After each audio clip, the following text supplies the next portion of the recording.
ਪੁਨ ਪੁਨ ਸੀਸਾ ਪਗ, ਪੁਨ ਪੁਨ ਸੀਸਾ। ਬੰਦੋਂ ਬਾਰ ਬਾਰ ਜਗਦੀਸ਼ਾ।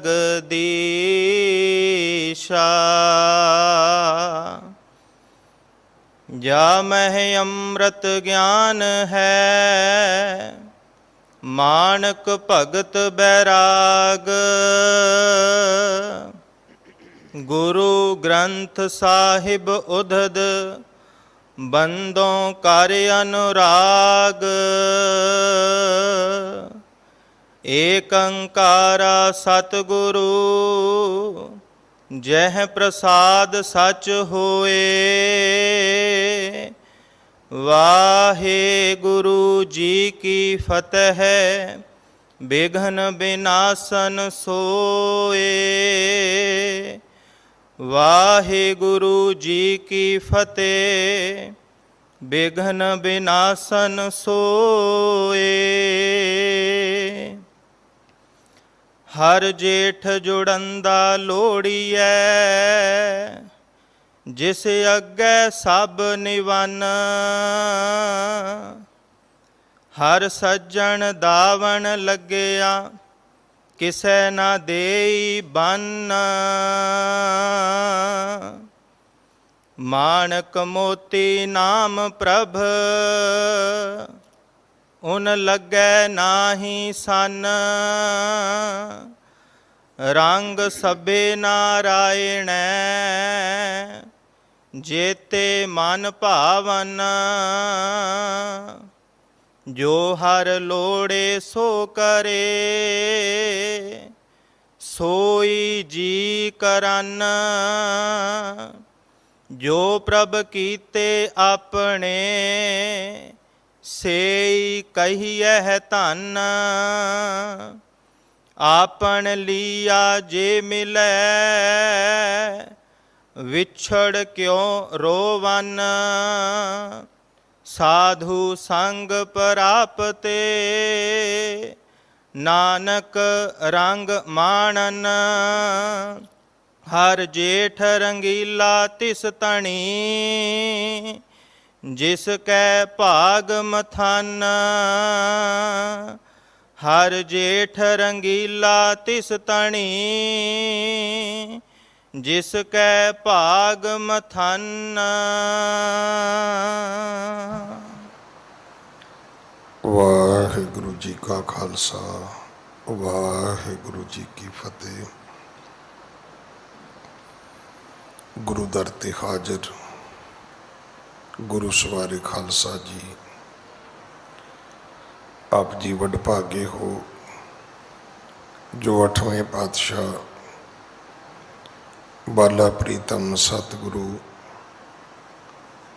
ਜਿਸ ਡਿਠੈ ਸਭ ਦੁੱਖ ਜਾਏ, ਇਨ੍ਹਾਂ ਅਜਮਤਾਂ ਵਡਿਆਈਆਂ ਦੇ ਮਾਲਕ ਗੁਰੂ ਹਰਕ੍ਰਿਸ਼ਨ ਸਾਹਿਬ ਮਹਾਰਾਜ ਜੀ ਦੇ ਪਵਿੱਤਰ ਚਰਨ ਛੋਹ ਪ੍ਰਾਪਤ ਇਤਿਹਾਸਕ ਅਸਥਾਨ ਗੁਰਦੁਆਰਾ ਬੰਗਲਾ ਸਾਹਿਬ ਜੀ ਦੀ ਯਾਤਰਾ ਕਰਦੇ ਹਾਂ। ਜੁਗੋ ਜੁਗ ਅਟਲ, ਛਤਰ ਚਵਰ ਤਖਤ ਦੇ ਮਾਲਕ, ਧੰਨ ਧੰਨ ਧੰਨ ਸ਼੍ਰੀ ਗੁਰੂ ਗ੍ਰੰਥ ਸਾਹਿਬ ਪਾਤਸ਼ਾਹ ਮਹਾਰਾਜ ਜੀ ਦੇ ਹਜ਼ੂਰ ਮਨੁੱਖਾ ਜੀਵਨ ਦੀਆਂ ਘੜੀਆਂ ਨੂੰ ਸਫਲਾ ਕਰ ਰਹੇ ਹੋ। ਹੁਣ ਸਮਾਂ ਹੈ ਗੁਰੂ ਦਰਬਾਰ ਦੇ ਨਿਯਮ ਅਨੁਸਾਰ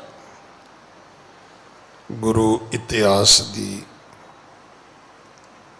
ਚੱਲ ਰਹੀ ਲੜੀਵਾਰ ਕਥਾ ਦਾ ਆਪਣੀਆਂ ਮਨ ਬਿਰਤੀਆਂ ਇਕਾਗਰ ਕਰੋ। ਰਸਨਾ ਪਵਿੱਤਰ ਕਰ ਦੇ ਇੱਕ ਵਾਰ, ਸਾਰੇ ਉਚਾਰਨ ਕਰੋ ਜੀ ਸਤਨਾਮ ਵਾਹਿਗੁਰੂ ਜੀ।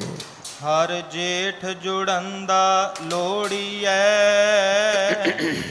ਜਿਸ ਅੱਗੇ ਸਭ ਨਿਵੰਨਾ। ਲੜੀਵਾਰ ਕਥਾ।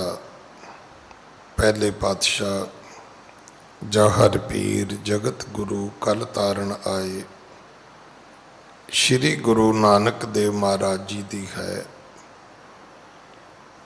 ਪ੍ਰਸੰਗ ਹੈ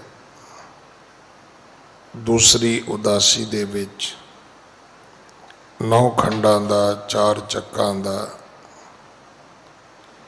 ਇਸ ਪ੍ਰਿਥਵੀ ਦਾ ਭਰਮਣ ਕਰਦਿਆਂ ਸਤਿਗੁਰੂ ਜੀ ਧਰਤ ਲੁਕਾਈ ਨੂੰ ਸੋਧ ਰਹੇ ਹਨ। ਵੱਖ-ਵੱਖ ਥਾਵਾਂ ਤੇ ਜਾ ਕੇ ਸਤਿਗੁਰੂ ਜੀ ਨੇ ਜਾਂ ਤਾਂ ਉਹ ਲੋਕ ਜਿਹੜੇ ਧਰਮ ਦੇ ਨਾਂ ਤੇ ਕਰਮ ਕਰਦੇ ਸੀ, ਪਰ ਉਹ ਜਿਹੜੇ ਕਰਮ ਸਨ ਉਹ ਫੋਕਟ ਸਨ।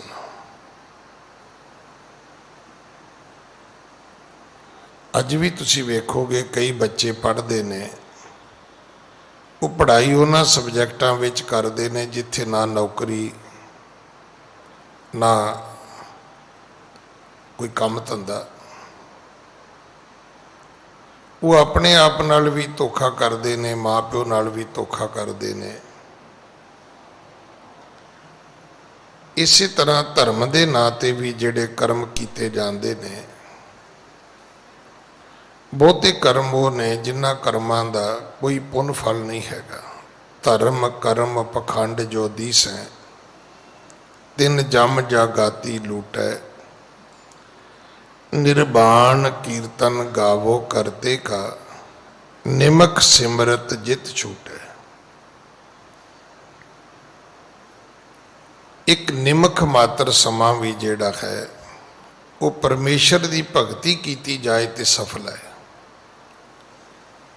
ਪਰ ਪਰਮਾਤਮਾ ਦੀ ਭਗਤੀ ਤੋਂ ਬਿਨਾਂ ਅਸੀਂ ਜੋ ਕੁਝ ਵੀ ਕਰਦੇ ਹਾਂ ਉਹ ਸਾਰਾ ਹੀ ਨਿਸਫਲ ਹੈ, ਵਿਅਰਥ ਹੈ।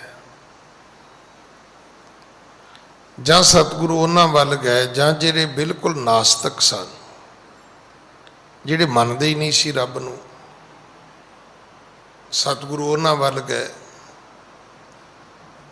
तो ऐसा ही एक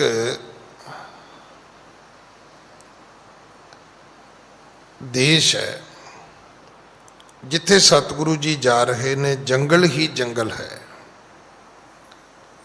भाई मरदाना जी ने पूछा भी है कि महाराज ना इत्थे कोई बंदा ना बंदे दी जाति। सतगुरु जी ने फिर उत्थे शब्द उचारिया सी, आसा घर चौथा महला पहला। आपां इस लड़ीवार कथा नाल जुड़ना है, पर पहला जो अज जेठ का महीना आरंभ होया है और इस महीने दे परथाए जो उपदेश पंजवें पातशाह जी ने गुरु अर्जन देव महाराज ने मांझ राग विच 12 महाबाणी दे विच बख्शिश कीता, जिहदा पाठ हुणे आप जी ने भाई साहब जी कोलों सुनिया, सरवण कीता। आपां उस दी विचार नूं दृढ़ करिए कि अज कोविड भी है, करफ्यू भी है, पर फिर भी संगत आई है। ठीक है, थोड़ी आई है, पर आम दिनां नालों फिर भी बहुत सी। किते ना किते साडे मनां ते एक प्रभाव जरूर है कि अज संगरांद है, अज गुरुद्वारे जावांगे, अज इशनान करांगे, अज पाठ करांगे, अज दान करांगे, अज गुरुद्वारे रसद देवांगे, तो उहदा पुण्य फल जिहड़ा है वो ज़्यादा होएगा। और ये गल्लां कीतियां भी जांदियां ने।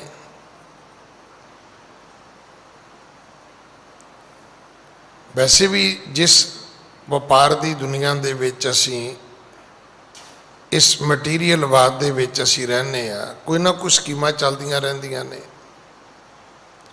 कोई गुड फ्राइडे आ गया, कोई मदर डे आ गया, कोई ये आ गया, कोई वो आ गया, कोई दिवाली बंपर आ गया, स्कीमां निकलदियां रहिंदियां ने, असीं भी कढ़दे रहने हैं कि अज इंज करोगे तो इंज होएगा, कल इंज नहीं करोगे तो इंज होएगा।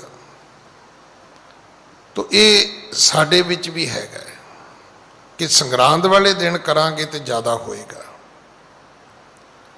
मैं आप जी को बेनती करा, सिख की रोज़ संगरांद है, क्योंकि रोज़ ही इशनान करता, वो रोज़ ही पाठ करता, वो रोज़ ही गुरुद्वारे जाता है, वो रोज़ ही मत्था टेकता है महाराज को, वो रोज़ ही संगत करता है, वो रोज़ ही बाणी सुनता है। हाँ, जेडे कदे कदाई आउंदे ने उन्हां लई ठीक है, ये गल गुरबाणी च दर्ज है कि वार जाई उस वेला सुहावी जित तुमरे द्वारे आया। फिर तो घड़ी ठीक है, वो दिन भी ठीक है। सोई दिवस सुहावड़ा जित प्रभ आवे चित, चलो महीने बाद ही सही, पर जिन्हें रोज महाराज के चरणों में आना है, वो रोज़ संगरांद है। तुसीं वेख्या होना कईयां नूं नवे कपड़े विआह शादी ते ही मिलदे ने, उन्होंने लिए तो विआह शादी खास त्यौहार है। तो जिन्हों ने रोज़ नवे कपड़े पाने ने, रोज़ चंगा चोखा खाना है, वो तो रहिंदे विआह वर्गे माहौल विच ने। गुरु की जिहड़ी मत है वो सानू एक गल दे लई सुचेत करदी है। ये नहीं कि तुसीं अज आए हो तो गलत आए हो, नहीं गलत नहीं आए, पर सानू एक गल कह के सुचेत करदी है कि काम परे जो सिमरी है ऐसा सिमरो नित। कि जे तुसी महसूस करते हो कि अज कुछ वध होएगा, तो जे ये काम तुसी रोज़ करो तो वाधा रोज़ नहीं होएगा। अगर अज कीतिया कुछ वध होएगा तो ये एक्सरसाइज कल फिर करो, कल फिर वध होएगा, परसों फिर करो फिर वध होएगा, चौथ फिर करो फिर वध होएगा। गुरु की मर्यादा बाणी ये दसदी है कि जिन जिन नाम ध्याया तिन के काज सरे, हर गुर पूरा आराध्या दरगह सच खरे। जिस व्यक्ति ने भी परमेश्वर को सिमरिया उहदे काम सीधे हो गए। फोकट कर्म नहीं करने चाहिए। तो अज किते ना किते साडे दिलो दिमाग दे विच एक वक्री गल जरूर है कि अज संगरांद है। जे है तो भाई फिर पुछ लेना चाहिए गुरु साहब को कि महाराज फिर अज का की उपदेश है, अज की की शिक्षा है। हुण जे किते इदां सीखण लगदे तो जिन्नियां संगरांदां अज तक लंघीआं ने हुण तक तो बड़ा फर्क पै जाना सी। मैं पहला भी जिक्र किया है उस परिवार का, डरबी इंग्लैंड के विच रहिंदा है। डरबी सिटी है, हिस्टोरिकल सिटी है, बड़ा पुराना, खास करके उत्थों दी कि वो जिहड़े मर जाते ने बंदे उन्हां दीयां डैड बॉडियां नूं उत्थे प्रजर्व किया जाता है। लोग वेखण भी जाते हैं, सदियां पुरानियां उत्थे पईयां ने। उत्थे एक परिवार सी ते उन्होंने मैनू दसिया भी साडे ते संत साडे दादा जी सी। बिल्कुल कोरे अनपढ़ ते बाणी उन्होंने बहुत कंठ सी। ते बाणी कंठ किवें कीती, सिर्फ इको गल शिक्षादायक है, मैं तां सांझी कर रहा तुहाडे नाल। कहंदे उन्होंने घरों गड्ढा जोड़ना, सवेरे बल्द जोड़ने, गुरुद्वारे जाना, मत्था टेकना, फिर काम ते जाना। पर केवल मत्था नहीं टेकना, गुरुद्वारे जाके बाबा जी को कहना भी बाबा जी अज की पंक्ति किहड़ी है। तो कहते भाई साहब ने पहले दिन गए तो मूल मंत्र देता, तो सारा दिन ही पढ़ी गए, नाले हलवाई गए, नाले एक ओंकार सतनाम करता पुरख निरभौ निर्वैर ਅਕਾਲ ਮੂਰਤ ਅਜੂਨੀ ਸਹਿ ਭੰਗ ਗੁਰ ਪ੍ਰਸਾਦ। ਅਗਲੇ ਦਿਨ ਫਿਰ ਗਏ, ਕਹਿੰਦੇ ਜੀ ਅੱਜ ਦੀ ਪੰਕਤੀ ਕਿਹੜੀ ਹੈ? ਹੁਣ ਅੱਜ ਦੀ ਪੰਕਤੀ ਉਹਨਾਂ ਨੇ ਅਗਲੀ ਪੰਕਤੀ ਦੱਸਤੀ ਕਿ ਜਪ ਆਦ ਸੱਚ ਜੁਗਾਦ ਸੱਚ ਹੈ ਪੀ ਸੱਚ ਨਾਨਕ ਹੋਸੀ ਪੀ ਸੱਚ। ਕਹਿੰਦੇ ਹੁਣ ਇਹ ਦੋ ਪੰਕਤੀਆਂ ਸਾਰਾ ਦਿਨ ਹੀ ਪੜ੍ਹਦੇ ਰਹੇ। ਤੀਜੇ ਦਿਨ ਫਿਰ ਗਏ, ਕਹਿੰਦੇ ਜੀ ਅੱਜ ਦੀ ਪੰਕਤੀ ਕਿਹੜੀ ਹੈ? ਉਹਨਾਂ ਨੇ ਅਗਲੀ ਪੰਕਤੀ ਸੁਣਾ ਦਿੱਤੀ ਕਿ ਸੋਚੈ ਸੋਚ ਨਾ ਹੋਵੇ ਜੇ ਸੋਚੀ ਲਖਵਾਰ, ਚੁੱਪੈ ਚੁੱਪ ਨਾ ਹੋਵੇ ਜੇ ਲਾਏ ਰਹਾ ਲਿਵਤਾਰ।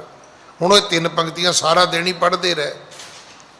ਕਹਿੰਦੇ ਕਰਦਿਆਂ ਕਰਦਿਆਂ ਸਾਰਾ ਹੀ ਨਿਤਨੇਮ ਸੁਖਮਨੀ ਸਾਹਿਬ ਕਈ ਬਾਣੀਆਂ ਹੀ ਚੇਤੇ ਕਰ ਲਈਆਂ। ਵੀ ਜੇ ਆਪਾਂ ਅੱਜ ਹੀ ਪੁੱਛ ਲਈਏ ਵੀ ਮਹਾਰਾਜ ਅੱਜ ਦੀ ਸੰਗਰਾਂਦ ਦਾ ਉਪਦੇਸ਼ ਕੀ ਹੈ, ਅਗਲੀ ਸੰਗਰਾਂਦ ਤੇ ਫਿਰ ਪੁੱਛ ਲਈਏ, ਉਦੋਂ ਅਗਲੀ ਸੰਗਰਾਂਦ ਤੇ ਫਿਰ ਪੁੱਛ ਲਈਏ। ਮਹੀਨੇ 'ਚ 12 ਉਪਦੇਸ਼ ਇਕੱਠੇ ਹੋ ਸਕਦੇ ਨੇ ਸਾਲ ਵਿੱਚ।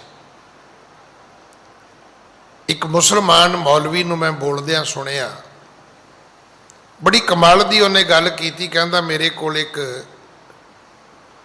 ਮੁਸਲਮਾਨ ਆਇਆ, ਉਹ ਕਹਿੰਦਾ ਜੀ ਮੈਂ ਬੜੇ ਸਾਰੇ ਜਿਹੜੇ ਧਾਰਮਿਕ ਸਥਾਨ ਨੇ ਮੈਂ ਉੱਥੇ ਵਿਜ਼ਿਟ ਕੀਤਾ ਹੈ, ਵੱਡੀਆਂ ਵੱਡੀਆਂ ਮਸਜਿਦਾਂ ਤੇ ਵੀ ਮੈਂ ਗਿਆ, ਪਰ ਹਰ ਥਾਂ ਤੇ ਮੈਨੂੰ ਕੋਈ ਨਾ ਕੋਈ ਗਲਤੀ ਜ਼ਰੂਰ ਮਿਲੀ ਹੈ ਤੇ ਮੈਂ ਆਪਣੇ ਕੋਲ ਨੋਟ ਵੀ ਕੀਤੀ ਹੈ। ਕਹਿੰਦੇ ਮੈਂ ਫਿਰ ਉਸ ਬੰਦੇ ਨੂੰ ਕਿਹਾ ਵੀ ਮੂਰਖਾ, ਵੀ ਤੂੰ ਜਿਹੜੀ ਮਸਜਿਦ ਵਿੱਚ ਗਿਓ, ਜਿਹੜੇ ਧਰਮ ਸਥਾਨ ਤੇ ਗਿਓ, ਉੱਥੋਂ ਇੱਕ ਮਾੜੀ ਗੱਲ ਲੱਭ ਕੇ ਤੂੰ ਡਾਇਰੀ ਵਿੱਚ ਨੋਟ ਕੀਤੀ, ਤੇ ਜੇ ਇਹਦੀ ਜਗ੍ਹਾ ਤੂੰ ਇੱਕ ਇੱਕ ਚੰਗੀ ਗੱਲ ਨੋਟ ਕਰ ਦੋ ਤੇ ਅੱਜ ਤੇਰੇ ਕੋਲ ਗ੍ਰੰਥ ਬਣ ਜਾਂਦਾ। ਸਾਡੀ ਬਦਕਿਸਮਤੀ ਇਹ ਹੈ ਕਿ ਅਸੀਂ ਮਾੜੀਆਂ ਗੱਲਾਂ ਸਭ ਦੀਆਂ ਨੋਟ ਕਰ ਲਈਆਂ। ਅਮਕੇ ਗਿਆਨੀ 'ਚ ਇਹ ਨੁਕਸ ਹੈ, ਅਮਕੇ ਪ੍ਰਬੰਧਕ ਵਿੱਚ ਇਹ ਨੁਕਸ ਹੈ, ਅਮਕੇ ਰਾਗੀ ਸਿੰਘ ਵਿੱਚ ਇਹ ਨੁਕਸ ਹੈ, ਅਮਕੇ ਪ੍ਰਚਾਰਕ ਵਿੱਚ ਇਹ ਨੁਕਸ ਹੈ। ਵੀ ਕਿਸੇ 'ਚ ਕੋਈ ਚੰਗੀ ਗੱਲ ਵੀ ਹੋਏਗੀ, ਐਸੀ ਗੱਲ ਤਾਂ ਨਹੀਂ ਵੀ ਸਾਰਿਆਂ 'ਚ ਸਾਰੀਆਂ ਹੀ ਮਾੜੀਆਂ ਗੱਲਾਂ ਨੇ। ਤੇ ਜੇ ਕਿਤੇ ਚੰਗੀਆਂ ਗੱਲਾਂ ਦੀ ਕਲੈਕਸ਼ਨ ਕਰਦੇ ਤੇ ਸ਼ਾਇਦ ਅੱਜ ਅਸੀਂ ਕਿਤੇ ਦੇ ਕਿਤੇ ਪਹੁੰਚ ਜਾਂਦੇ। ਤੋ ਅੱਜ ਪੁੱਛੀਏ ਆਪਾਂ ਗੁਰੂ ਅਰਜਨ ਦੇਵ ਪਿਤਾ ਮਹਾਰਾਜ ਨੂੰ, ਉਹ ਬੇਨਤੀ ਕਰੀਏ ਸੱਚੇ ਪਾਤਸ਼ਾਹ ਵੀ ਕਿਰਪਾ ਕਰੋ। ਅਸੀਂ ਤੇ ਅੱਜ ਸਵੇਰੇ ਉੱਠ ਕੇ ਇਸ਼ਨਾਨ ਵੀ ਕਰ ਲਿਆ ਤੇ ਥੋੜਾ ਬਹੁਤਾ ਅਸੀਂ ਲੌਸ ਵੀ ਕਰ ਲਿਆ, ਤੇਰਾ ਪ੍ਰਸ਼ਾਦ ਵੀ ਕਰਾਇਆ ਹੈ, ਕੁਝ ਬੱਸ ਵਾਲਿਆਂ ਨੇ ਲੈ ਲਏ, ਕੁਝ ਮੱਥਾ ਟੇਕ ਲਿਆ, ਕੁਝ ਰਾਗੀ ਸਿੰਘਾਂ ਨੂੰ ਵੀ ਪੈਸੇ ਦਿੱਤੇ ਨੇ, ਤੇ ਰੁਪਈਆ 150 ਵੀ ਖੁੱਲ੍ਹ ਗਿਆ। ਤੇ ਮਹਾਰਾਜ ਦੱਸੋ ਤੇ ਸਹੀ ਵੀ ਅੱਜ ਦਾ ਉਪਦੇਸ਼ ਕੀ ਹੈ, ਅੱਜ ਕੀ ਸਿੱਖਿਆ ਹੈ? ਤਾਂ ਗੁਰੂ ਅਰਜਨ ਦੇਵ ਪਿਤਾ ਮਹਾਰਾਜ ਕਿਰਪਾ ਕਰਦੇ ਨੇ। ਹਾਂਜੀ, ਹਰ ਜੇਠ ਜੁੜੰਦਾ ਲੋੜੀਐ ਜਿਸ ਅੱਗੇ ਸਭ ਨਿਵਾਨਾ। ਸਤਿਗੁਰੂ ਜੀ ਕਹਿਣ ਲੱਗੇ ਜਿਹੜਾ ਜੇਠ ਹੈ ਇਹ ਮਹੀਨੇ ਦਾ ਨਾਂ ਹੈ। ਅੰਗਰੇਜ਼ੀ ਵਿੱਚ ਜਾਓਗੇ ਜਨਵਰੀ, ਫਰਵਰੀ, ਮਾਰਚ, ਅਪ੍ਰੈਲ। ਬਿਕਰਮੀ ਵਿੱਚ ਜਾਓਗੇ ਚੇਤ, ਵਿਸਾਖ, ਜੇਠ, ਹਾੜ, ਸਾਵਣ, ਭਾਦਰੋਂ, ਅੱਸੂ, ਕੱਤਕ, ਇਹ ਮਹੀਨੇ ਆਉਣਗੇ। ਹੁਣ ਜਨਵਰੀ ਇੱਕ ਨਾਮ ਹੈ। ਹੁਣ ਜਿਵੇਂ ਐਤਵਾਰ ਹੈ, ਸੋਮਵਾਰ ਹੈ, ਮੰਗਲਵਾਰ ਹੈ, ਬੁੱਧਵਾਰ ਹੈ, ਕੀ ਹੈ? ਇਹ ਨਾਮ ਨੇ। ਹੁਣ ਕਈਆਂ ਨੂੰ ਇੱਦਾਂ ਲੱਗਦਾ ਵੀ ਨਹੀਂ ਵੀਰਵਾਰ ਠੀਕ ਨਹੀਂ ਹੈਗਾ। ਨਹੀਂ, ਵੀਰਵਾਰ ਠੀਕ ਹੈਗਾ ਤੇ ਤੁਸੀਂ ਥਰਸਡੇ ਕਹਿ ਦਿਓ। ਵੀਰਵਾਰ ਨਾਲ ਹੀ ਪ੍ਰੋਬਲਮ ਹੈ ਨਾ। ਜਿਵੇਂ ਜੀ ਉਹ ਸ਼ਨੀਵਾਰ ਹੈ, ਸ਼ਨੀਵਾਰ ਤੋਂ ਜੀ ਉਹ ਸ਼ਨੀ ਦੇਵਤਾ ਆ ਜਾਏਗਾ ਜੀ, ਫਿਰ ਤੇਲ ਦੇਣਾ ਪੈਗਾ ਜੀ, ਤੇ ਤੁਸੀਂ ਕੋਈ ਸੈਚਰਡੇ, ਤਾਂ ਕੀ ਫਰਕ ਪੈਂਦਾ? ਇਹ ਨਾਮ ਨੇ। ਅਸੀਂ ਨਾਵਾਂ ਵਿੱਚ ਹੀ ਇਤਨੇ ਉਲਝ ਗਏ। ਇਹ ਮਹੀਨਾ ਚੰਗਾ ਹੈ ਜੀ, ਇਹ ਮਾੜਾ ਹੈ ਜੀ, ਇਹ ਦਿਨ ਚੰਗਾ ਹੈ ਜੀ, ਇਹ ਮਾੜਾ ਹੈ ਜੀ। ਉਦਾਂ ਹੀ ਬੈਠੇ ਬੈਠੇ ਬਾਣੀ ਉਚਾਰੀ ਜਾਂਦੇ ਆ, ਬੁੱਧ ਕੰਮ ਸੁੱਧ। ਤੇ ਪੁੱਛੋ ਜੇ ਘਰ 'ਚ ਮੌਤ ਹੋ ਜੇ ਤੇ ਕੀ ਕਹੋਗੇ? ਬਹੁਤ ਚੰਗਾ ਹੋਇਆ, ਬੁੱਧਵਾਰ ਮਰਿਆ ਬੰਦਾ। ਵੀਰਵਾਰ ਘਰ ਬੇਟਾ ਜਨਮ ਲਵੇ ਤੇ ਕੀ ਕਹੋਗੇ ਵੀ ਨਹਿਸ਼ ਜੰਮ ਪਿਆ ਘਰ ਦੇ ਵਿੱਚ, ਵੀ ਜੇ ਇਹਨੇ ਜੰਮਣਾ ਹੀ ਸੀ ਤੇ ਫਿਰ ਵੀਰਵਾਰ ਕਿਉਂ ਜੰਮਿਆ। ਇਹ ਗੱਲਾਂ ਉਹ ਗੱਲਾਂ ਨੇ ਜਿਨ੍ਹਾਂ ਗੱਲਾਂ ਦਾ ਕੋਈ ਸਿਰ ਪੈਰ ਨਹੀਂ ਹੈਗਾ। ਇਸ ਕਰਕੇ ਮੈਂ ਤਾਂ ਥੋੜੀ ਜੀ ਕਥਾ ਰੋਕ ਕੇ ਬੇਨਤੀ ਕੀਤੀ। ਜੇਠ ਤੋਂ ਭਾਵ ਕੀ ਹੈ? ਸਿਰਫ ਇੱਕ ਨਾਮ ਹੈ, ਪਰ ਜੇਠ ਦੀ ਇੱਕ ਸੈਂਸ ਹੈ। ਉਹ ਕੀ ਹੈ ਕਿ ਜੇਠ ਵੱਡੇ ਨੂੰ ਕਹਿੰਦੇ ਨੇ। ਮੈਂ ਤਾਂ ਸਵੇਰੇ ਵੀ ਬੇਨਤੀ ਕੀਤੀ ਵੀ ਅੱਜ ਦੀ ਤਰੀਕ 'ਚ ਤੇ ਕੋਈ ਭੁਲੇਖਾ ਨਹੀਂ ਹੈ। ਕਿਸੇ ਵਿਆਹੀ ਬੱਚੀ ਨੂੰ ਪੁੱਛ ਲਓ ਕਿ ਜੇਠ ਕਿਹਨੂੰ ਕਹਿੰਦੇ ਨੇ, ਤਾਂ ਕਹੇਗੀ ਮੇਰੇ ਘਰ ਵਾਲਾ ਵੀ ਜੇਠ ਹੈ, ਕਿਉਂਕਿ ਮੇਰੀ ਇੱਕ ਦੁਰਾਣੀ ਹੈ।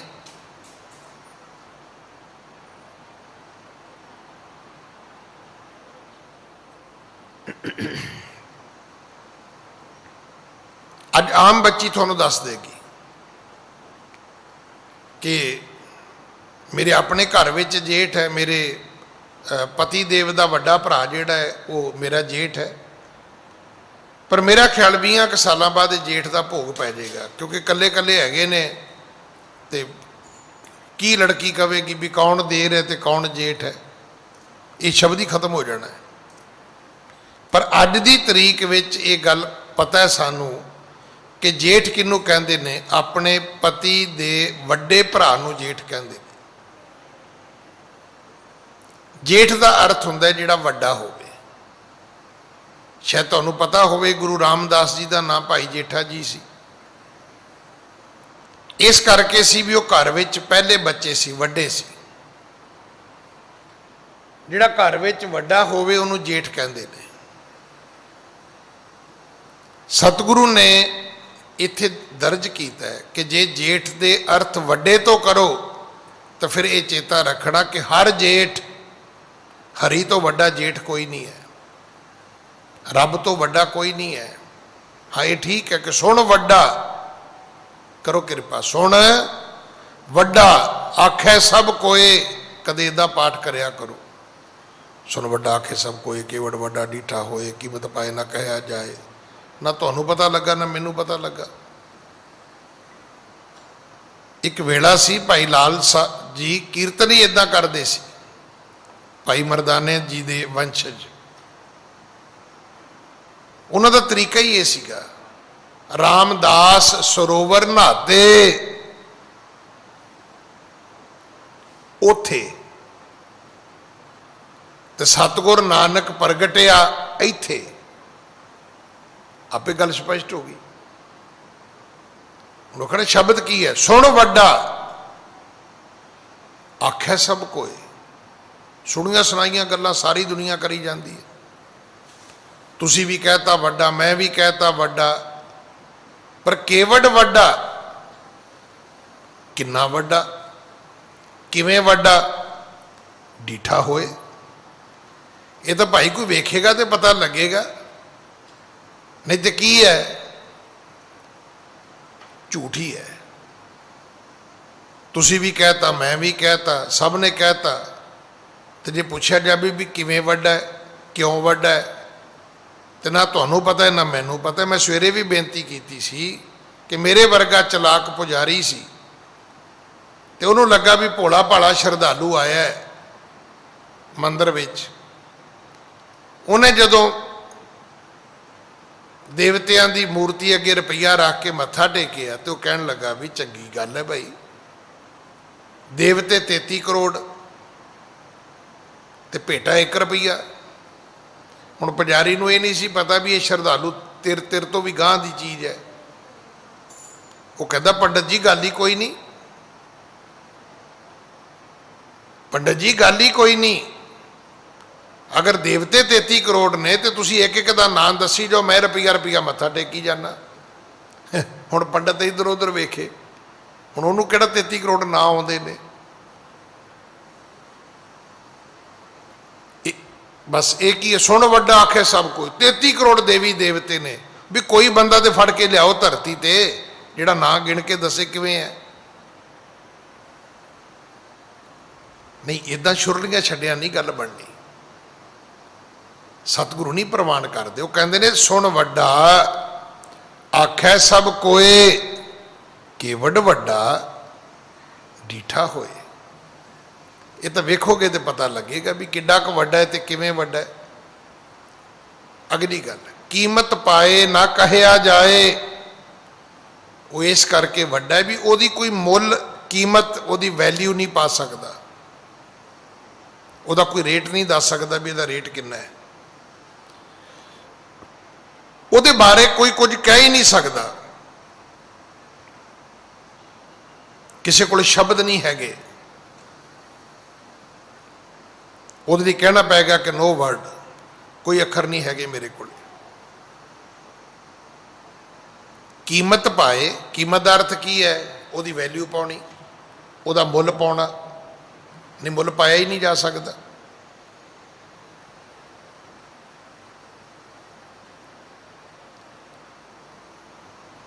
ਫਿਰ ਉਹਨੂੰ ਕਿਹਾ ਵੀ ਨਹੀਂ ਜਾ ਸਕਦਾ।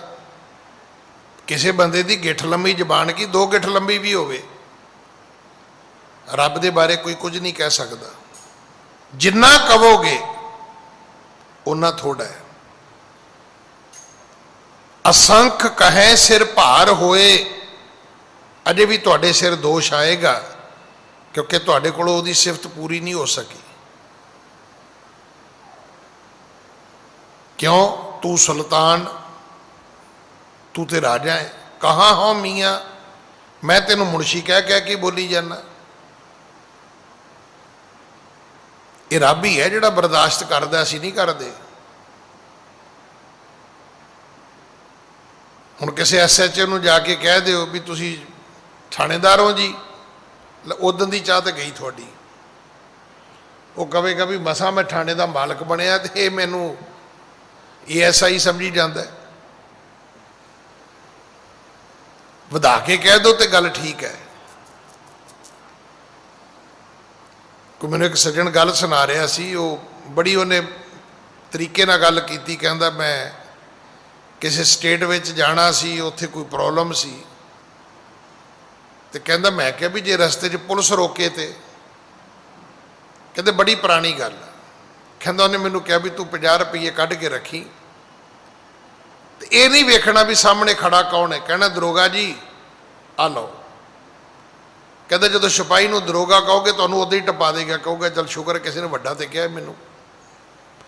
ਵੇਖੋ, ਵੱਡਾ ਕਹਿਣ ਨਾਲ ਤੇ ਗੱਲ ਬਣ ਜਾਏਗੀ, ਪਰ ਕਿਸੇ ਨੂੰ ਘਟਾ ਕੇ ਕਹੋਗੇ ਤੇ ਗੁੱਸਾ ਕਰੇਗਾ। ਤੂੰ ਸੁਲਤਾਨ ਕਹਾਂ ਹੋ ਮੀਆਂ, ਤੇਰੀ ਕਮਣ ਵਡਾਈ। ਤੁਸੀਂ ਰਾਜੇ ਨੂੰ ਮੁਨਸ਼ੀ ਕਹੋਗੇ ਤੇ ਫਿਰ ਉਹਦੀ ਵਡਿਆਈ ਥੋੜਾ ਹੈ, ਉਹ ਫਿਰ ਗੁੱਸਾ ਤੇ ਕਰੇਗਾ ਭਾਈ। ਇਸ ਕਰਕੇ ਚੇਤਾ ਰੱਖਣਾ, ਹਰ ਜੇਠ, ਹਰ ਜਿਹੜਾ ਹੈ, ਰੱਬ ਜਿਹੜਾ ਹੈ ਉਹ ਵੱਡਾ ਹੈ। ਜਦੋਂ ਜੇਠ ਕਹੋ ਸੁਭਾਵਕ ਹੈ, ਕਿਉਂਕਿ ਸਾਡੀ ਲਾਈਫ ਦਾ ਬਹੁਤ ਨੇੜੇ ਦਾ ਇਹ ਸ਼ਬਦ ਹੈ। ਹਰ ਘਰ ਵਿੱਚ ਜੇਠ ਹੈ। ਜਿਹੜਾ ਘਰ 'ਚ ਵੱਡਾ ਭਰਾ ਹੈ, ਉਹ ਜਿੰਨੇ ਛੋਟੇ ਭਰਾ ਨੇ ਉਹਨਾਂ ਦੀਆਂ ਜਿਹੜੀਆਂ ਪਤਨੀਆਂ ਨੇ ਉਹਨਾਂ ਦਾ ਜੇਠ ਲੱਗਦਾ। ਹੁਣ ਤੇ ਰਿਸ਼ਤੇ ਅਸੀਂ ਖਤਮ ਕਰ ਰਹੇ ਹਾਂ ਨਾ, ਹੁਣ ਤੇ ਕੰਮ ਹੀ ਸੌਖਾ ਹੋ ਗਿਆ ਵੀ ਅੰਕਲ, ਤੇ ਸਮਝ ਵੀ ਨਹੀਂ ਆਉਂਦੀ ਵੀ ਇਹਦੇ ਅਰਥ ਕੀ ਨੇ ਅੰਕਲ ਦੇ। ਮੈਂ ਆਪ ਜੀ ਨੂੰ ਹੱਥ ਜੋੜਾਂ ਵੀ ਠੀਕ ਹੈ, ਅੰਗਰੇਜ਼ੀ ਜ਼ਰੂਰ ਸਿੱਖੋ, ਪਰ ਆਪਣੀ ਵਿਰਾਸਤ ਨਾ ਛੱਡੋ।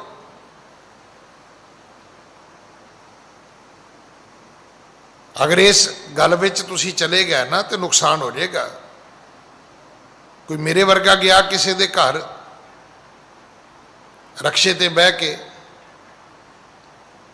ਤੇ ਜਿਵੇਂ ਹੀ ਰਕਸ਼ੇ ਤੋਂ ਉਤਰਿਆ ਨਿਆਣਿਆਂ ਨੇ ਰੌਲਾ ਪਾਤਾ, ਅੰਕਲ ਆਇਆ, ਅੰਕਲ ਆਇਆ, ਅੰਕਲ ਆਇਆ। ਕਹਿੰਦਾ ਬਈ ਸ਼ਹਿਰਾਂ ਦਾ ਫਰਕ ਤੇ ਬੜਾ ਹੈ, ਪਿੰਡਾਂ ਤੇ ਸ਼ਹਿਰਾਂ ਦਾ ਫਰਕ ਤੇ ਹੈ। ਤੋ ਅੰਕਲ ਦੇ ਚਾਹ ਦੇ ਵਿੱਚ ਰਕਸ਼ੇ ਵਾਲੇ ਨੂੰ ਪੈਸੇ ਦੇਣੇ ਭੁੱਲ ਗਿਆ। ਰਕਸ਼ੇ ਵਾਲਾ ਖਲੋਤਾ ਰਿਹਾ, ਉਹਨੇ ਸੋਚਿਆ ਵੀ ਸ਼ਾਇਦ ਖੁੱਲੇ ਨਹੀਂ ਹੋਣੇ, ਮੁੜ ਕੇ ਆ ਕੇ ਦਊਗਾ। ਉਹ ਜਾ ਕੇ ਅੰਦਰ ਚਾਹ ਪਾਣੀ ਪੀਣ ਲੱਗ ਗਿਆ। ਅਖੀਰ ਰਕਸ਼ੇ ਵਾਲਾ ਨੇ, ਉਹ ਵੀ ਤੁਰਿਆ ਅੰਦਰ ਨੂੰ। ਜਦੋਂ ਰਕਸ਼ੇ ਵਾਲਾ ਤੁਰਿਆ, ਨਿਆਣਿਆਂ ਨੇ ਫਿਰ ਰੌਲਾ ਪਾਤਾ, ਅੰਕਲ ਆਇਆ, ਅੰਕਲ ਆਇਆ। ਹੁਣ ਉਹ ਅੰਕਲ ਕਦੇ ਰਕਸ਼ੇ ਵਾਲੇ ਵੱਲ ਵੇਖੇ ਤੇ ਕਦੇ ਬੱਚਿਆਂ ਵੱਲ ਵੇਖੇ ਵੀ ਹੁਣ ਕੀ ਬਣਿਆ। ਅਗਰ ਇਦਾਂ ਦੇ ਸ਼ਬਦ ਰੱਖੋਗੇ ਤੇ ਫਿਰ ਇਹ ਇਦਾਂ ਹੀ ਹੋਏਗਾ। ਫਿਰ ਨਾ ਇਹ ਪਤਾ ਲੱਗੇ ਵੀ ਅੰਕਲ ਦੇ ਅਰਥ ਕੀ ਨੇ। ਬਹੁਤ ਨੇੜੇ ਦਾ ਸ਼ਬਦ ਸੀ ਜੇਠ, ਜਿਸ ਦਾ ਅਰਥ ਸੀ ਵੱਡਾ, ਘਰ ਵਿੱਚ ਵੱਡਾ। ਸਤਿਗੁਰੂ ਕਹਿੰਦੇ ਨੇ ਘਰ ਵਿੱਚ ਜਿਵੇਂ ਵੱਡੇ ਨੂੰ ਜੇਠ ਕਹਿੰਦੇ ਨੇ, ਇਵੇਂ ਚੇਤਾ ਰੱਖਣਾ ਕਿ ਦੁਨੀਆ ਦੇ ਵਿੱਚ ਸਭ ਤੋਂ ਵੱਡਾ ਜੇਠ ਜਿਹੜਾ ਹੈ ਉਹ ਹਰੀ ਹੈ, ਜਿਸ ਅੱਗੇ ਸਭ ਨਿਵੰਨ, ਸਾਰੀ ਦੁਨੀਆ ਉਹਨੂੰ ਮੱਥਾ ਟੇਕਦੀ ਜੇ, ਸਾਰੇ ਉਹਨੂੰ ਨਮਸਕਾਰਾਂ ਕਰਦੇ ਨੇ, ਸਭ ਉਹਦੀਆਂ ਨਮਾਜ਼ਾਂ ਪੜ੍ਹਦੇ ਨੇ, ਉਹਦੇ ਰੋਜ਼ੇ ਰੱਖਦੇ ਨੇ। ਇਹ ਸਾਰੇ ਜਾਪ ਉਸੇ ਦੀ ਹੋ ਰਹੇ ਨੇ। ਇਹ ਜਿੰਨੇ ਪੰਖੇਰੂ ਬੋਲਦੇ ਨੇ, ਭਾਈ ਵੀਰ ਸਿੰਘ ਨੇ ਬਕਾਇਦਾ ਧੁਨੀ ਕੱਢ ਕੇ ਦੱਸੀ ਹੈ।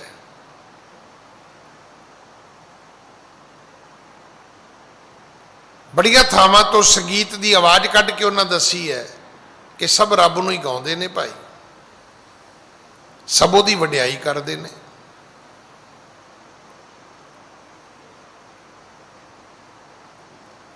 ਇਸ ਕਰਕੇ ਹਰ ਜੇਠ ਜੁੜਨ ਦਾ ਲੋੜੀ ਹੈ, ਜਿਸ ਅੱਗੇ ਸਭ ਨਿਵੰਨ। ਜਦੋਂ ਵੀ ਕੁਝ ਮੰਗਣਾ ਹੈ, ਜਦੋਂ ਵੀ ਹੱਥ ਜੋੜਨੇ ਨੇ, ਜਦੋਂ ਵੀ ਜਾ ਕੇ ਨਮਸਕਾਰ ਕਰਨੀ ਹੈ, ਤੇ ਪਹਿਲਾਂ ਪਤਾ ਕਰ ਲੈਣਾ ਵੀ ਇਹੋ ਹੀ ਹਰੀ ਜੇਠ ਹੈ, ਸਭ ਤੋਂ ਵੱਡਾ ਰੱਬ ਇਹੋ ਹੀ ਹੈ। ਸਾਨੂੰ ਬਿਲਕੁਲ ਸਪਸ਼ਟ ਹੁਕਮ ਹੈ, ਪੂਜਾ ਅਕਾਲ ਕੀ ਕਰਨੀ ਹੈ, ਬਾਕੀ ਕਿਸੇ ਦੀ ਨਹੀਂ ਕਰਨੀ। ਹਾਂਜੀ। ਹਰ ਸੱਜਣ ਦਾਵਣ ਲੱਗਿਆ, ਕਿਸੈ ਨਾ ਦੇਈ ਬੰਨ। ਹਰੀ ਤੁਹਾਡਾ ਸੱਜਣ ਹੈ, ਉਹ ਤੁਹਾਡਾ ਮਿੱਤਰ ਹੈ, ਉਹ ਵੱਡਾ ਵੀ ਹੈ, ਜੇਠ ਹੈ। ਦੂਜਾ ਉਹ ਸੱਜਣ ਹੈ, ਤੁਹਾਡਾ ਦੁਸ਼ਮਣ ਨਹੀਂ ਹੈ। ਪਹਿਲੀ ਗੱਲ ਤੇ ਸਾਨੂੰ ਇਹ ਨਹੀਂ ਪਤਾ ਵੀ ਸੱਜਣ ਕੌਣ ਹੈ ਤੇ ਦੁਸ਼ਮਣ ਕੌਣ ਹੈ, ਸਾਨੂੰ ਇਹਦੀ ਪਰਿਭਾਸ਼ਾ ਨਹੀਂ ਪਤਾ। ਸੱਜਣ ਉਹ ਹੁੰਦਾ ਜਿਹੜਾ ਤੁਹਾਡੇ ਨਾਲ ਰਹਿੰਦਾ ਹੈ, ਹਰ ਦੁੱਖ ਸੁੱਖ ਦਾ ਭਾਈਵਾਲ, ਉਹ ਸੱਜਣ ਹੈ। ਤੇ ਰੱਬ ਤੋਂ ਵੱਡਾ ਸੱਜਣ ਕੋਈ ਵੀ ਨਹੀਂ ਹੈ। ਉਹ ਹਰੀ ਜੇਠ ਜਿਹੜਾ ਹੈ ਉਹ ਤੁਹਾਡਾ ਸੱਜਣ ਹੈ। ਜੇ ਉਸ ਸੱਜਣ ਦਾ ਪੱਲਾ ਪਕੜੋਗੇ, ਸੱਜਣ ਦਾਵਣ ਲੱਗਿਆ ਕਿਸੇ ਨਾ ਦੇਈ ਬੰਨ। ਫਿਰ ਕੋਈ ਬੰਦਿਸ਼, ਕੋਈ ਰੁਕਾਵਟ, ਕੋਈ ਵਿਘਨ, ਕੋਈ ਤੁਹਾਡੇ ਜੀਵਨ ਦੇ ਵਿੱਚ ਦੁੱਖ ਪਰਮਾਤਮਾ ਕਦੇ ਨਹੀਂ ਆਉਣ ਦੇਵੇਗਾ। ਇਹ ਉਹਦੀ ਵਡਿਆਈ ਹੈ ਕਿ ਹਰ ਸੱਜਣ ਦਾਮਣ ਲੱਗਿਆ ਕਿਸੇ ਨਾ ਦੇਈ ਬੰਨ। ਹਾਂਜੀ। ਮਾਨਕ ਮੋਤੀ ਨਾਮ ਪ੍ਰਭ, ਉਨ ਲੱਗੈ ਨਾਹੀ ਸੰਨ।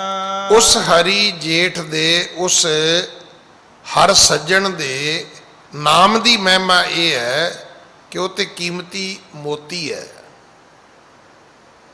ਜਿਵੇਂ ਪੱਥਰਾਂ ਦੀ ਬੰਦੇ ਨੇ ਕੀਮਤ ਪਾਈ ਹੈ ਨਾ, ਪਰ ਕੀਮਤ ਤੇ ਪਾ ਲਈ, ਪਰ ਹੁਣ ਉਸ ਤੋਂ ਬਾਅਦ ਖਤਰਾ ਕਿੰਨਾ ਹੋ ਗਿਆ ਕਿ ਚੋਰੀ ਨਾ ਹੋ ਜਾਣ। ਪਰ ਪਰਮੇਸ਼ਰ ਦਾ ਨਾਮ ਐਸਾ ਹੈ ਕਿ ਇਹਨੂੰ ਕੋਈ ਚੁਰਾ ਨਹੀਂ ਸਕਦਾ। ਇਹ ਮਾਣਕ ਮੋਤੀ ਨਾਮ ਪ੍ਰਭ, ਉਨ ਲੱਗੈ ਨਾਹੀ ਸੰਨ। ਕੋਈ ਵੀ ਉਹਦੀ ਚੋਰੀ ਨਹੀਂ ਕਰ ਸਕਦਾ, ਕੋਈ ਉਸ ਨੂੰ ਚੁਰਾ ਨਹੀਂ ਸਕਦਾ। ਹਾਂਜੀ। ਰੰਗ ਸਭੇ ਨਾਰਾਇਣ, ਜੇਤੇ ਮਨ ਭਾਵਨ। ਰੰਗ ਸਾਰੇ ਰੱਬ ਦੇ ਨੇ। ਇਹ ਜੋ ਕੁਝ ਵੀ ਸੰਸਾਰ ਦੇ ਵਿੱਚ ਹੋ ਰਿਹਾ ਹੈ, ਆਪੇ ਹਰ ਇੱਕ ਰੰਗ ਹੈ, ਆਪੇ ਬਹੁ ਰੰਗੀ। ਇੱਥੇ ਰੰਗ ਦਾ ਅਰਥ ਕਲਰ ਨਾ ਕੱਢ ਲੈਣਾ, ਕਾਲਾ, ਨੀਲਾ, ਚਿੱਟਾ, ਪੀਲਾ, ਰੈੱਡ, ਬਲੈਕ, ਵਾਈਟ, ਇਹ ਨਾ ਅਰਥ ਕਰਨਾ ਇਹਦੇ। ਇਹ ਆਪੇ ਹਰ ਇੱਕ ਰੰਗ ਹੈ, ਆਪੇ ਬਹੁ ਰੰਗੀ। ਤੇ ਜੋ ਤਿਸ ਭਾਵੈ ਨਾਨਕਾ, ਸਾਈ ਗੱਲ ਚੰਗੀ। ਰੰਗ ਤੇ ਸਾਰੇ ਹੀ ਉਹਦੇ ਨੇ, ਖੁਸ਼ੀਆਂ ਦੇ, ਗਮੀਆਂ ਦੇ, ਦੁੱਖਾਂ ਦੇ, ਸੁੱਖਾਂ ਦੇ, ਇਹ ਧੁੱਪ ਦੇ, ਛਾਂ ਦੇ, ਇਹ ਸਭ ਰੰਗ ਉਹਦੇ ਆਪਣੇ ਨੇ। ਗਰਮੀ ਦੇ, ਸਰਦੀ ਦੇ, ਸਭ ਉਹਦੇ ਆਪਣੇ ਰੰਗ ਨੇ। ਪਤਝੜ ਦੇ, ਬਸੰਤ ਦੇ, सब ਉਹਦੇ ਆਪਣੇ रंग ने। और ये भी सच है, वो आपे साजे, आपे रंगे, आपे नदर करे, वो सब कुछ आप ही करता है। सब कुछ ओदी मौज विच है, ओदे भाणे ओदी रजा विच है। हाँ जी। जो हर लोड़े सो करे सोई जी करन। जो रब चाहुंदा है उही रब करदा है। रब की वड्डी वडियाई ये है कि वह अपनी मर्जी का खुद मालिक है, वो अपनी मर्जी का खुद मुख्तियार है, उन्होंने किसी को पुछण की लोड़ नहीं पैंदी। उस परमात्मा की वड्डी वडियाई जां वड्डा नाम ये उहदी वडियाई है, उहदा नाम वड्डा है। वड्डी वडियाई जां सच न्याओ ये भी उहदी वड्डी वडियाई है कि उहदा इंसाफ बहुत सच्चा है। उहदे घर विच कदे किसी नाल बेइंसाफी नहीं हुंदी। एक वडियाई उहदी है कि उहदा नाम वड्डा है, दूजी वडियाई उहदी है कि उहदा इंसाफ बिल्कुल ठीक है, उहदे घर विच किसी नूं तरफदारी नहीं हुंदी। फिर वड्डी वडियाई जां आपे आप ये भी वडियाई होती कि उन्होंने किसी ने पैदा ही नहीं किया। कोई दुनिया ते ओदी माँ नहीं है, कोई दुनिया ते ओदा बाप नहीं है, ना तात है ना मात है, कुछ भी नहीं है। ना तात है ना मात है, कुछ भी नहीं है। वो अजूनी है, वो तो कदे जूना चाया ही नहीं। वो सह भंग है, सुते प्रकाश है, वो अपने आप तो पैदा होया है। वड्डी वडियाई जां आपे आप, अगली गल की है, वड्डी वडियाई जां पुछना दात। जो पुछ के देन लगदा ते मीरां दे घर बच्चे ज़्यादा देने चाहिए सी, क्योंकि रिजक बहुत है। पर बच्चे थे झुग्गियां वालियां दे घरां च हुंदे ने जिथे खाण नूं कुछ नहीं, ना पाउण नूं कच्छी, ना पीण नूं दुध, ना खाण नूं रोटी, ते न्याणे ही न्याणे। ते जिथे कोठियां ने, जिथे बंगले ने, जिथे वड्डे वड्डे फार्म हाउस ने,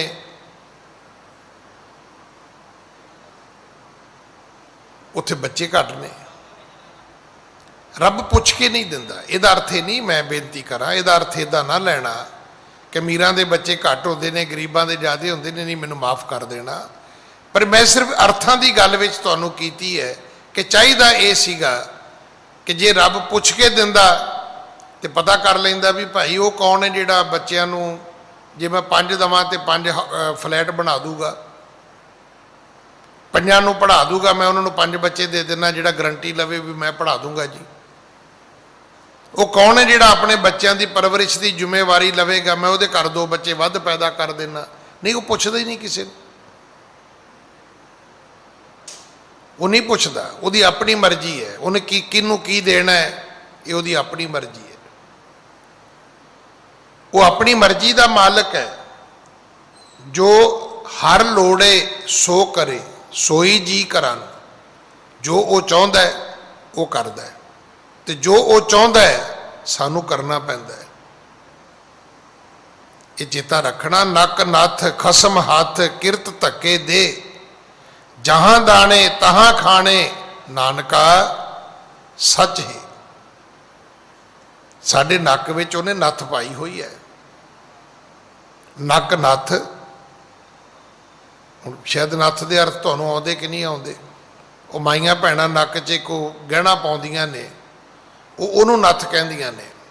नहीं भैणों, नथ ਦੇ ਕਿਸੇ ਬਲਦ ਨੂੰ ਪੁੱਛੋ ਕੀ ਹੁੰਦੀ ਹੈ, ਕਿਸੇ ਝੋਟੇ ਨੂੰ ਪੁੱਛੋ, ਕਿਸੇ ਖੇਤੀਬਾੜੀ ਕਰਨ ਵਾਲੇ ਨੂੰ, ਕਿਸੇ ਬੈਲ ਗੱਡੀ ਚਲਾਉਣ ਵਾਲੇ ਨੂੰ, ਉਹਨੂੰ ਪੁੱਛੋ ਨੱਥ ਕੀ ਹੁੰਦੀ ਹੈ।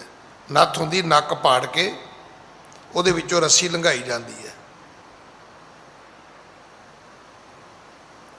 ਸਤਿਗੁਰੂ ਕਹਿੰਦੇ ਬੰਦਿਆ ਤੇਰੇ ਨੱਕ ਚੋਂ ਰੱਬ ਨੇ ਰੱਸੀ ਟਪਾਈ ਹੋਈ ਹੈ।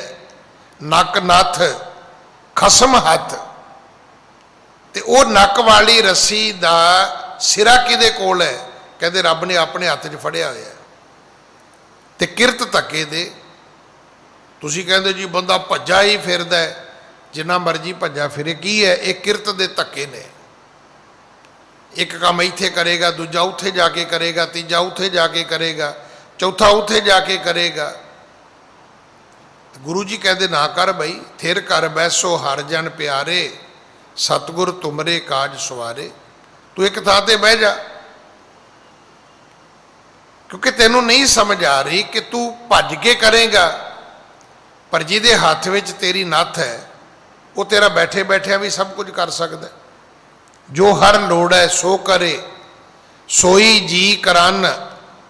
ਕਿਸੇ ਬੰਦੇ ਦੀ ਹਿੰਮਤ ਹੈ ਰੱਬ ਨੂੰ ਕਵੇ ਜੀ ਮੈਂ ਇਦਾਂ ਨਹੀਂ ਕਰਦਾ? ਨਹੀਂ। ਉਹ ਜੋ ਚਾਹੇਗਾ ਅਸੀਂ ਕਰਾਂਗੇ ਔਰ ਸਾਡੇ ਤੋਂ ਕਰਾਏਗਾ। ਉਹ ਪ੍ਰਮਾਤਮਾ ਜਿਹੜਾ ਹੈ ਉਹ ਆਪਣੇ ਮਤੇ ਦਾ ਮਾਲਕ ਹੈ। ਔਰ ਇਹ ਵੀ ਚੇਤਾ ਰੱਖਣਾ, ਅੰਤ ਨਾ ਜਾਪੈ ਕਿਆ ਮਨ ਮੰਤ। ਰੱਬ ਦੇ ਮਨ ਦੇ ਮੰਤਰ ਦਾ ਪਤਾ ਕਿਸੇ ਨੂੰ ਨਹੀਂ ਜੇ। ਕਿ ਆਪਾਂ ਨੂੰ ਪਤਾ ਸੀ ਕਿ ਇਹ ਕਰੋਨਾ ਦੁਬਾਰਾ ਆਏਗਾ ਔਰ ਅੱਗੇ ਨਾਲੋਂ ਜ਼ਿਆਦਾ ਖਤਰਨਾਕ ਆਏਗਾ? ਨਾ, ਜੇ ਪਤਾ ਹੁੰਦਾ ਸੀ ਗਲਤੀਆਂ ਕਰਨੀਆਂ ਹੀ ਨਹੀਂ ਸੀ। ਔਰ ਪਿਛਲੀ ਵਾਰੀ ਨਾਲੋਂ ਇਹ ਬਹੁਤ ਪੀੜਤ ਹੈ, ਜ਼ਿਆਦਾ ਦੁਖਦਾਈ ਹੈ। ਪਿਛਲੇ ਸਾਲ ਪੰਜਾਬ ਦੇ ਵਿੱਚ ਬੰਦੇ ਨਹੀਂ ਸੀ ਮਰੇ, ਕੋਈ 2 4 10 100 ਬੰਦਾ ਮਰ ਗਿਆ ਹੋਏਗਾ। ਮੈਂ ਇੱਕ ਦਿਨ ਪਹਿਲਾਂ ਵੀ ਬੇਨਤੀ ਕੀਤੀ, ਮੇਰੇ ਜ਼ਿਲ੍ਹੇ 'ਚ ਪਿਛਲੇ ਸਾਲ ਕਰੋਨੇ ਦਾ ਕੇਸ ਹੀ ਨਹੀਂ ਆਇਆ।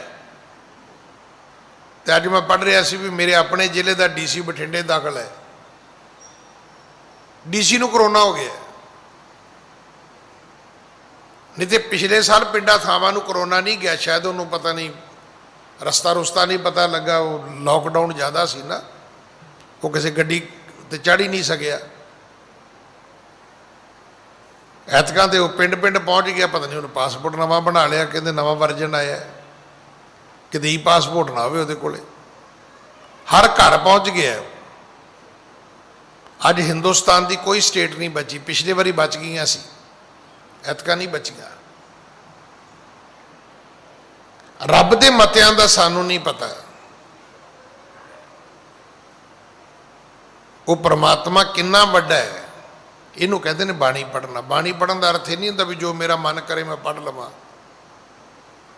ਬਾਣੀ ਪੜ੍ਹਨ ਦਾ ਅਰਥ ਹੈ ਕਿ ਬਾਣੀ ਤੁਹਾਨੂੰ ਦੱਸਦੀ ਹੈ ਕਿ ਉਹ ਬੇਅੰਤ ਹੈ, ਉਹ ਬੇਪਰਵਾਹ ਹੈ, ਉਹਨੂੰ ਕਿਸੇ ਦੀ ਮੁਤਾਜੀ ਨਹੀਂ ਹੈ,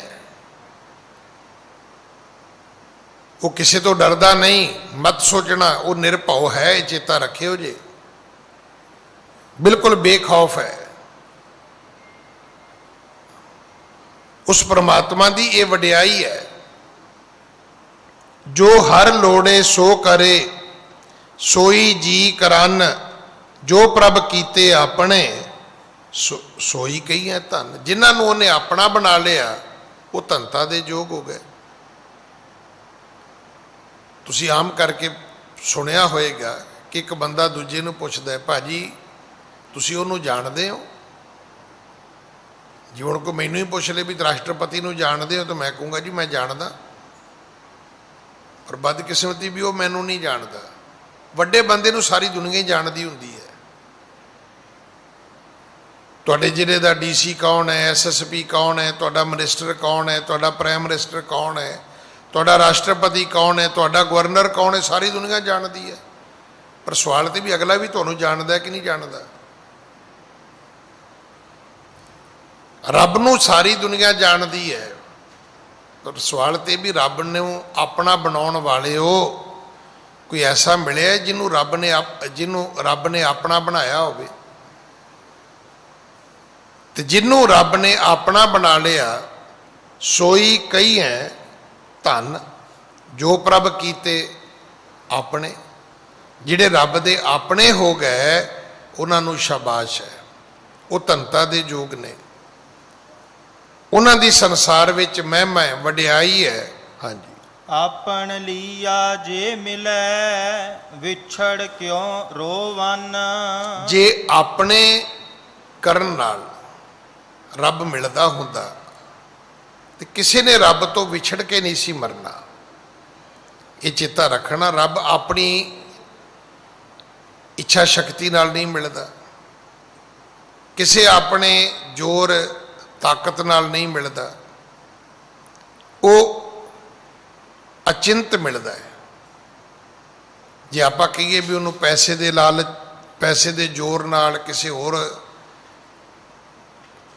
ਕਿਸੇ ਗਿਆਨ ਦੀ ਕਿਸੇ ਸ਼ਕਤੀ ਨਾਲ ਉਹਨੂੰ ਪ੍ਰਾਪਤ ਕੀਤਾ ਜਾ ਸਕਦਾ ਹੈ, ਨਹੀਂ ਭਾਈ। ਅਸਲ ਗੱਲ ਇਹ ਹੈ ਕਿ ਤੂੰ ਭਗਤਾਂ ਕੈ ਵਸ ਭਗਤਾਂ ਤਾਣ ਤੇਰਾ।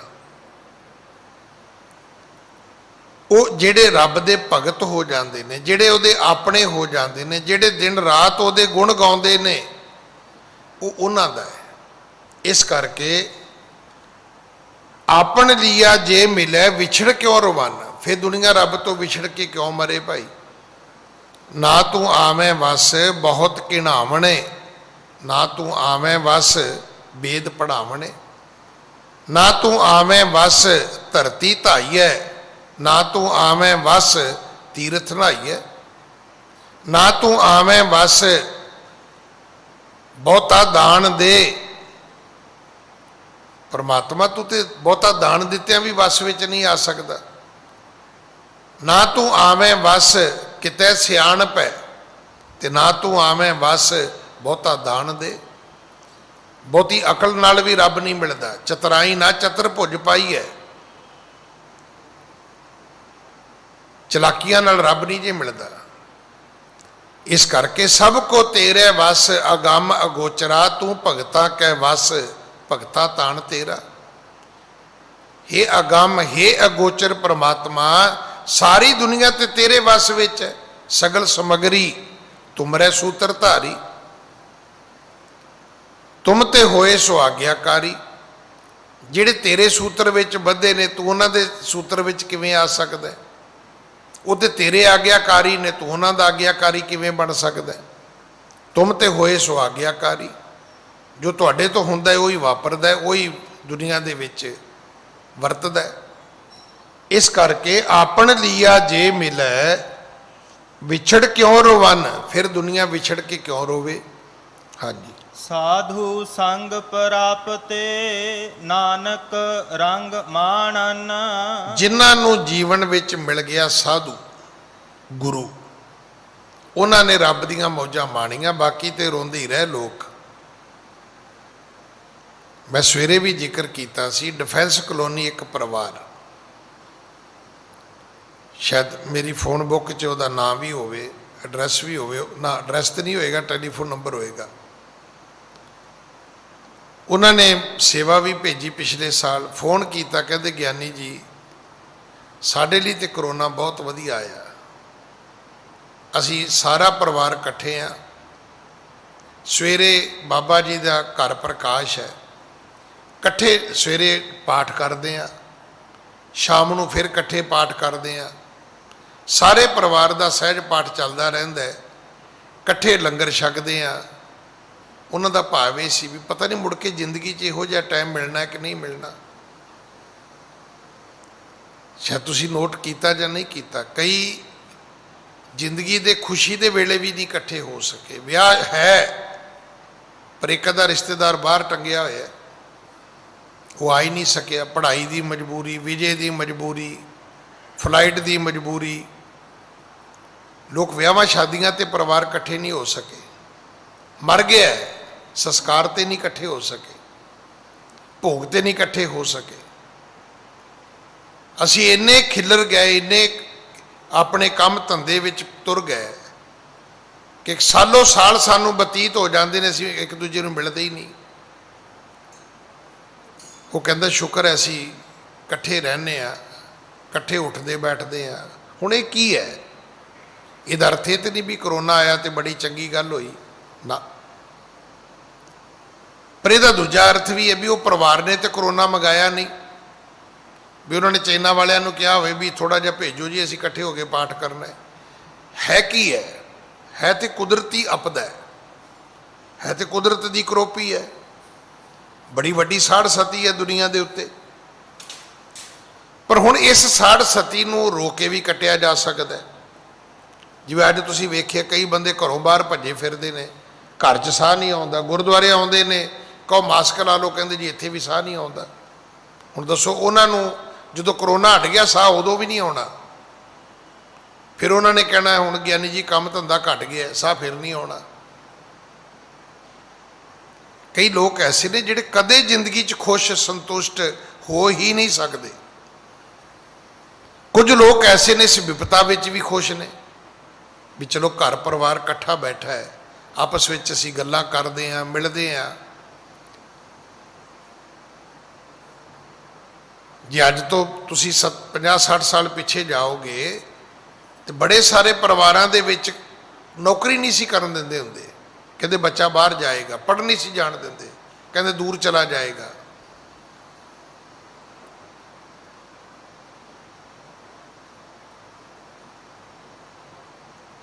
तो सतगुरु पिता महाराज समझाते ने कि साधु संग प्राप्ते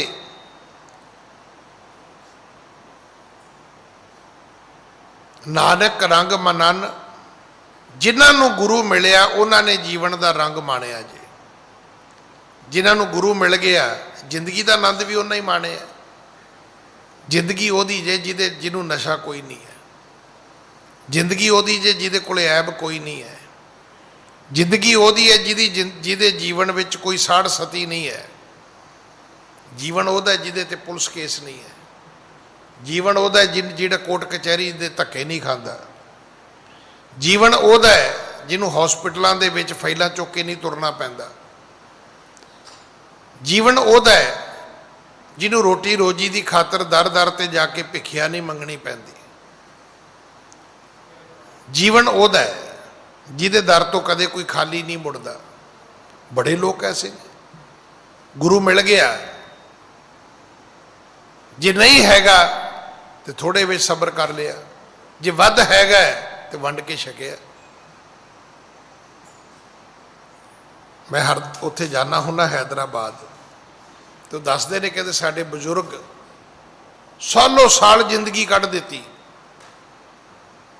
करना की है, सवेरे रोटी खाधी घरों तो जिहड़ी वड्डी सड़क जाती उत्थे घड़े पानी दे रख लै, सर्दी होवे गर्मी होवे पानी पियाउणा बस।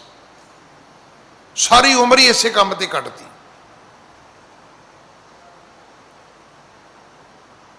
जिहड़ा आवे उन्होंने पानी पियाउणा है, ना किसी की जात पुछनी, ना किसी का धर्म पुछना है। हुण तुसीं ऐसे बंदे बारे की कहोगे? जिंदगी उसने माणी है, साड़ी करी जिंदगी है। मिनट हसदे हैं, मिनट मुड़ के रोन लग जाने। असीं कदे अपनी जिंदगी नूं वेखियो स्टेबल हैगी है ना।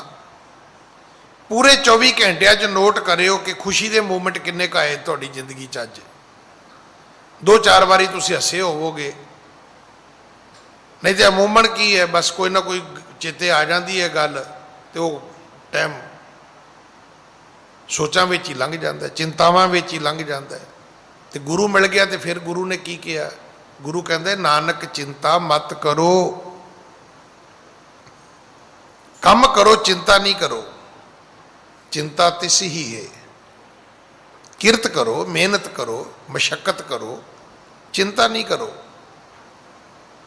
चेते करो, जे कर सकते हो तो चेते करो, रब नूं चेते करो, चिंता नहीं करो। ये गुरु मिलेगा तो रंग माणांगे, नहीं तो ये रंग प्राप्त नहीं होणगे। वो भी लोग हैगे ने जिहड़े दुख विच भी सुखी रह सकते हैं। एक असीं आ कदे सुख विच भी सुखी नहीं रहे। सब कुछ हैगा घर च, फिर होई जाने आ। सारियां दे घरां च ये तो नहीं भी रोटी नहीं पकदी, पकदी है। ये भी नहीं भी सारियां दे घरां च बच्चे नहीं हैगे, बच्चे भी हैगे ने, पर फिर होई जाने आ। ऐसे बंदे का कोई इलाज नहीं हैगा। ये तो किते गुरु मिलेगा तो उन्होंने इस विचों मंझ धार चों बाहर कढ़ेगा।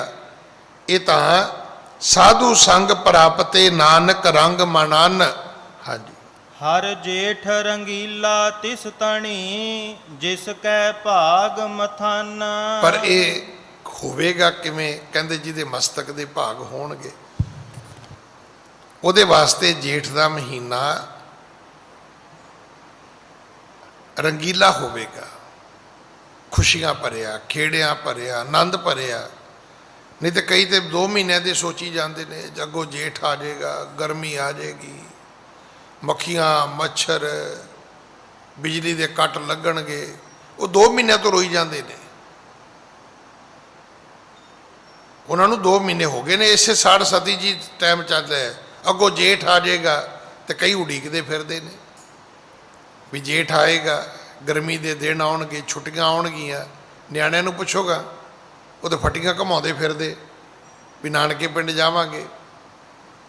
ਹੁਣ ਇਹ ਵੱਖਰੀ ਗੱਲ ਹੈ ਵੀ ਅੱਜ ਕਰੋਨਾ ਹੈ, ਅਗਰ ਕਰੋਨਾ ਨਾ ਹੁੰਦਾ ਤੇ ਆਹ ਦਿਨ ਤੇ ਬੱਚਿਆਂ ਨੂੰ ਪੁੱਛ ਕੇ ਵੇਖੋ ਖਾ, ਸਭ ਤੋਂ ਵਧੀਆ ਦਿਨ ਹੀ ਉਹਨਾਂ ਲਈ ਇਹ ਹੁੰਦੇ ਨੇ। ਉਹ ਕਿਤੇ ਘੁੰਮਣ ਜਾਵਾਂਗੇ, ਕਿਤੇ ਟੂਰ ਤੇ ਜਾਵਾਂਗੇ, ਕੋਈ ਟ੍ਰਿਪ ਬਣਾਵਾਂਗੇ ਕਿ ਮਾਂ ਪਿਓ ਨੂੰ ਕਵਾਂਗੇ, ਆਊਟਿੰਗ ਹੋਏਗੀ। ਇਹ ਤਾਂ ਜੀਵਨ ਦੀ ਇੱਕ ਅਵਸਥਾ ਹੈ। ਗੁਰੂ ਮਿਲ ਜਾਏ ਤੇ ਗੁਰੂ ਜੀਵਨ ਜਾਚ ਦੱਸਦਾ ਹੈ, ਜੀਵਨ ਜਾਚ ਮਿਲ ਜਾਏ ਤੇ ਹਰ ਵਕਤ, ਹਰ ਘੜੀ, ਹਰ ਸਮਾਂ ਤੁਹਾਡੇ ਲਈ ਸੁਹਾਵਣਾ ਹੋ ਸਕਦਾ। ਹਰ ਘੜੀ ਰੱਬ ਦੀ ਰਜ਼ਾ ਵਿੱਚ ਤੁਸੀਂ ਰਾਜੀ ਰਹਿ ਸਕਦੇ ਹੋ। ਪਰ ਇਹ ਤਾਂ ਹੋਏਗਾ ਜੇ ਮਸਤਕ ਦੇ ਭਾਗ ਹੋਣਗੇ। ਮਸਤਕ ਦੇ ਭਾਗ ਹੋਏ ਤਾਂ ਫਿਰ ਗੁਰੂ ਮਿਲੇਗਾ। ਨਗੁਰੇ ਨਹੀਂ ਹੋਵੋਗੇ ਤੁਸੀਂ, ਗਿਆਨ ਦਾ ਦਾਤਾ ਤੁਹਾਡੇ ਨਾਲ ਹੋਏਗਾ। ਇੰਨੇ ਸ਼ਬਦ ਪ੍ਰਵਾਨ ਕਰਨਾ। ਸਤਿਗੁਰੂ ਕਿਰਪਾ ਕਰਨ। ਅੱਜ ਜੇਠ ਦਾ ਮਹੀਨਾ ਆਰੰਭ ਹੋਇਆ, ਸਾਰਿਆਂ ਦੇ ਪਰਿਵਾਰਾਂ ਵਿੱਚ, ਕਾਰੋਬਾਰਾਂ ਵਿੱਚ ਸਤਿਗੁਰੂ ਚੜ੍ਹਦੀ ਕਲਾ ਬਖਸ਼ਣ। ਇਸ ਕਰੋਨੇ ਦੀ ਮਹਾਮਾਰੀ ਤੋਂ ਇਸ ਮਹੀਨੇ ਸਾਨੂੰ ਨਿਜਾਤ ਮਿਲੇ, ਅਸੀਂ ਵੀ ਖੁੱਲ੍ਹੀ ਹਵਾ ਵਿੱਚ ਸਾਹ ਲੈ ਸਕੀਏ, ਕੰਮ ਧੰਦੇ ਫਿਰ ਸ਼ੁਰੂ ਹੋਣ, ਸੰਸਾਰ ਦੇ ਹਾਲਾਤ ਆਮ ਵਰਗੇ ਬਣਨ। ਇਹ ਗੁਰੂ ਦੇ ਚਰਨਾਂ ਵਿੱਚ ਆਪਾਂ ਸਾਰੇ ਅਰਦਾਸ ਕਰੀਏ। ਭੁੱਲਾਂ ਬਖਸ਼ੋ ਜੀ, ਫਤਿਹ ਬੁਲਾਓ। ਵਾਹਿਗੁਰੂ ਜੀ ਕਾ ਖਾਲਸਾ, ਵਾਹਿਗੁਰੂ ਜੀ ਕੀ ਫਤਿਹ। ਸਤਨਾਮ ਵਾਹਿਗੁਰੂ ਜੀ। ਕੱਚੋ ਕੰਚਨ ਭਇਓ, ਸ਼ਬਦ ਗੁਰ ਸ਼ਰਵਨੈ ਸੁਣਿਓ।